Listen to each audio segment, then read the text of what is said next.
And they're hedgehogs. They are, in fact, hedgehogs. They are hedgehogs. Literal hedgehogs?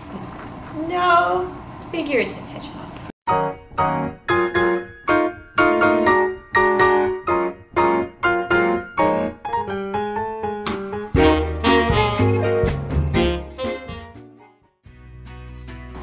Good afternoon. This is the first installment of the first 100, where we review the first 100 pages of a book, either selected from us here at Friends of the Library, or by you, the viewers, should you find a book that you think we should read. I'm Jackie, your local book reviewer and the development coordinator here at Friends of the Library.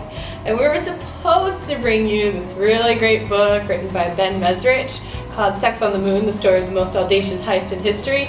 But I didn't read it. Mostly because you can't find it in our libraries, because without funding support from the public, we don't get books. And I think the most recent book I found is from like last year.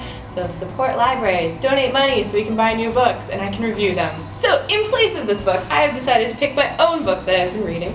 The Elegance of the Hedgehog is a New York Times bestseller written by a French author and translated into English. I picked it because it said hedgehog in the title. Like really, literally. I just walked by and I was like, oh, that says hedgehog. This book is about Renee, a concierge at a very upscale apartment complex in Paris, and how she isn't really fitting the stereotype of a concierge. In France, concierges are kind of perceived as stupid. At least that's how it's described in the book. I don't know, I've never met any concierges, so I really hope that I don't offend anybody with that.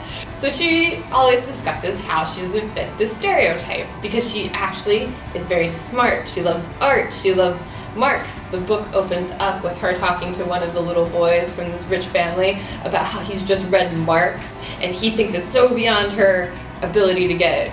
So then the other half of the story is about Paloma, who is a 12-year-old girl from a rich family who has decided that she cannot bear to grow up to be anything like the people she sees. Oh, how sad that I didn't get to be what I wanted, or I didn't get to do any of those things, and how they look down on people. So she has decided that on her 13th birthday, she is going to commit suicide and burn the apartment down. Apparently, this is what teenagers do. Okay, so the story is told chapter by chapter. So the first chapter will be Renee, and it's written in Times New Roman font, and then so you can tell, it's told in different font from Paloma's point of view. And Paloma starts off with a collection of profound thoughts. So the first 100 pages is really just building their characters, and eventually they come together and discover that they are kindred souls. Okay, so that's what it's about. It's very philosophical. You do need to know some about Paris. They use lots of language that is specific to Paris, such as instead of neighborhoods, they say arrondissement, which is French for neighborhoods, but slightly different in the way that it's presented and the way that it's structured, so you kind of need to know that. And the European ideals are also very different from what we perceive. There is a lot of references to classical arts and classical philosophers, Marx being the very first one. So if you don't know who Marx is, you're not going to get the jokes. The writing style is long paragraphs, broken up by some dialogue, always told from either character's point of view. You will find yourself rereading things because you realize that it was supposed to be read in a sarcastic tone, which completely changes the way you perceive what she's saying. Now, I read the last chapter because I'm not very good at waiting till the end of the book to find out what happens. And I have to say, it's worth it if you can make it to the end. I'm not going to give it away, but it will surprise you. But remember to get the point of the hedgehogs, because they're all hedgehogs. And aren't we all a little bit of a hedgehog? Just a little kind of strangely aesthetic creature that may or may not live in a hedge for which it is named.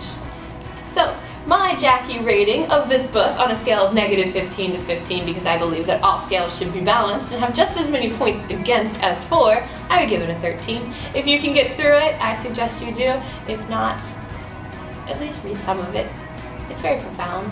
You'll learn a lesson. You can find this book and others like it at Friends of the Library bookstores in Wheaton, Rockville, and Gaithersburg. I was at all 3 stores yesterday and they all had copies for about $1.50.